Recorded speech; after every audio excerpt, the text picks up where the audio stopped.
Meus amigos, boa tarde.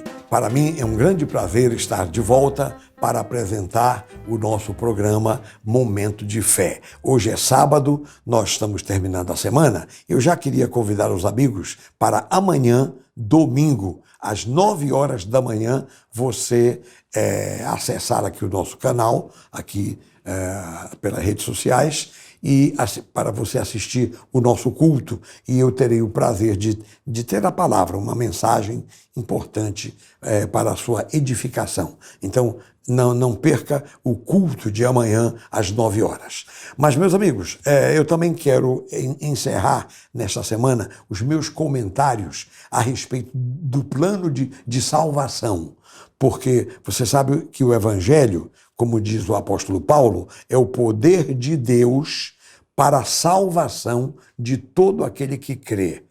A pessoa que crê em Jesus recebe a salvação, porque também este mundo está perdido, está carecendo de salvação. Há muita gente boa no mundo, eu reconheço isso, mas também há muita gente ruim, sabe? E até mesmo os bons precisam de salvação também, porque ninguém consegue ser perfeito.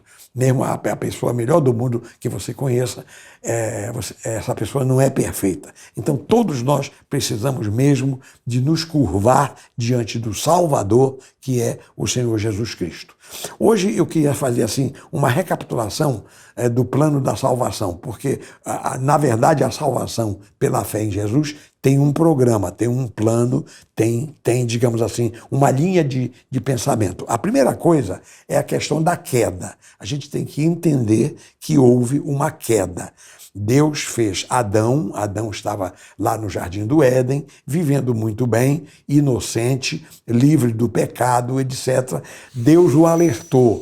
Olha, não coma daquele fruto ali, eu não quero que coma, é a árvore do conhecimento, né, do bem e do mal, e então é o meu ponto digamos assim, de obediência em relação a você. Ou por outra, a obediência de você comigo é o teste da sua obediência. É dizer, não coma. Aí nós sabemos a história. Adão foi lá, a Eva, né?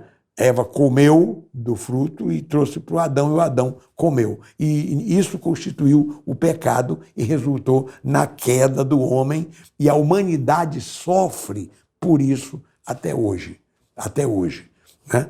Portanto, essa questão da queda nós não podemos ignorar.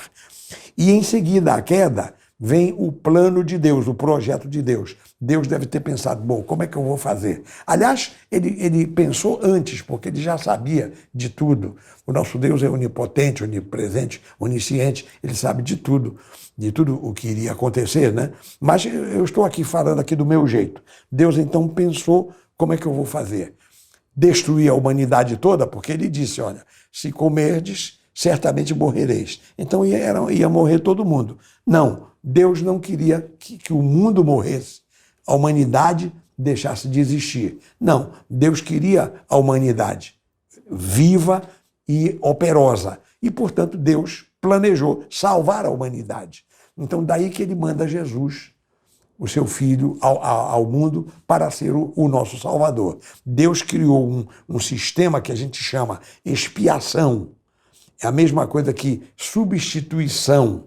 Então, a culpa seria remida pelo cumprimento da pena.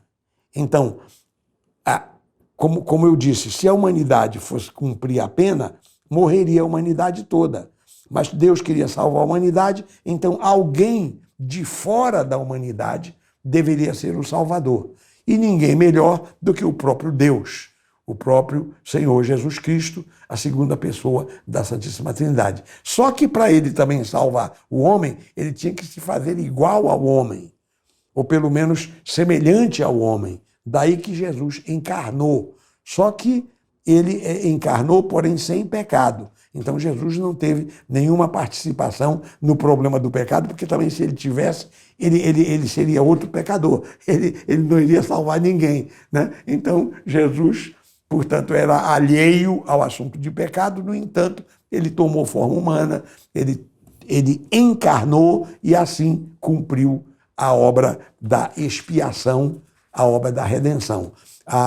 Essa expiação se traduziu no derramamento do sangue de Jesus. O sangue de Jesus foi derramado para significar que ele deu a sua vida por nós. Você sabe que a vida está no sangue, né? Então, o sangue representa a vida. Jesus derramou o seu sangue, quer dizer, mostrou ali na cruz que ele totalmente se entregou em favor da humanidade. Muito bem. Então, assim, eu falei, por exemplo, ontem sobre a importância da palavra, da Bíblia, para nos mostrar estas coisas. E também falei sobre a importância do Espírito Santo, que é quem nos convence. O Espírito Santo convence o ser humano de que a palavra de Deus é verdade. É a verdade. E ele convence também que o ser humano é um pecador. Ele fala ao coração de todos nós, mostrando para nós os nossos pecados. Pois muito bem. E, para finalizar, isso tudo se traduz em arrependimento e fé. O ser humano, para se salvar, ele precisa crer e precisa se arrepender, se converter, né? Se converter, se arrepender, se converter. Confessar. São esses os elementos, então, da salvação. Eu vou terminar agora esta pequena reflexão lendo 2 textos da Bíblia. O primeiro, nós já citamos na segunda-feira, João capítulo 3, versículo 16, que é o que nós consideramos o texto áureo da Bíblia. Diz assim: porque Deus amou ao mundo de tal maneira que deu o seu Filho unigênito para que todo o que nele crê não pereça, mas tenha a vida eterna. Esse é o primeiro texto que eu quero ler. O segundo está aqui em Romanos, capítulo 10, versículos de 8 em diante. Romanos 10, de 8 em diante, diz assim a palavra: porém, que se diz? A palavra está perto de ti, na tua boca e no teu coração, isto é, a palavra da fé que pregamos.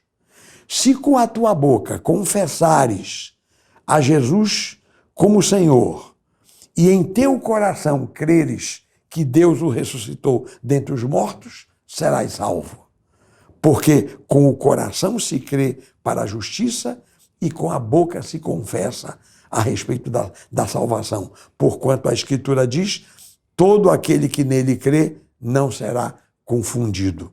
Pois não há distinção entre judeu e grego, uma vez que o mesmo é o Senhor de todos, rico para com todos os que o invocam. Porque todo aquele que invocar o nome do Senhor será salvo. Até aqui eu li Romanos 10, de 8 a 13. Então, meus irmãos, meus amigos, aí está. Eu considero esse texto aqui do apóstolo Paulo tão importante quanto aquele de João 3,16. São as 2 partes da Bíblia que nos mostram, de um lado, o amor de Deus e, de outro lado, aquilo que nós devemos fazer, que nós temos que fazer, que é nos arrepender dos nossos pecados e confessar o nome de Jesus. Confessar Jesus como o nosso Salvador. Então, meus amigos, aí está. Glória a Deus pelo Evangelho. Glória a Deus pela sua providência a nosso favor. Glória a Deus, porque ninguém precisa ser condenado. Todos nós podemos ser salvos se reconhecermos e aceitarmos o Salvador, Jesus Cristo. Então, aí está, meus queridos amigos. É chegada a hora da oração. Vamos então agora curvar as nossas cabeças, se for possível. Vamos fechar os olhos, vamos fixar a mente no Senhor e vamos orar. Pai de amor, em nome de Jesus, eu quero te agradecer pelo Evangelho. Eu quero agradecer pela providência da nossa salvação. Oh, meu Deus, salva a todos os que não são salvos. Se houver alguma pessoa renitente, alguma pessoa ainda resistindo, Espírito Santo, convence essa pessoa dos seus pecados e permite, meu Deus, que todos os meus irmãos, todos os meus amigos que me assistem, que todos tenham nos seus corações a alegria e a certeza da sua salvação. Pai, faz melhor do que o que eu estou te pedindo, pois é no nome de Jesus que eu oro e que por tudo agradeço, desde agora e para sempre, e que todo o povo de Deus diga amém e amém. Graças a Deus, louvado seja o nome do Senhor. Meus amigos, eu vou terminar agora prometendo voltar amanhã às 9 horas da manhã por este mesmo canal aqui, né, das redes sociais, para pregar a mensagem da palavra de Deus e transmitir o nosso culto. E agora, segunda-feira próxima, neste horário da tarde, 15 para as 18 horas, estaremos aqui para dar continuidade ao nosso momento de fé. Então, até lá, um bom fim de semana a todos e que Deus abençoe a todos abundantemente, em nome de Jesus.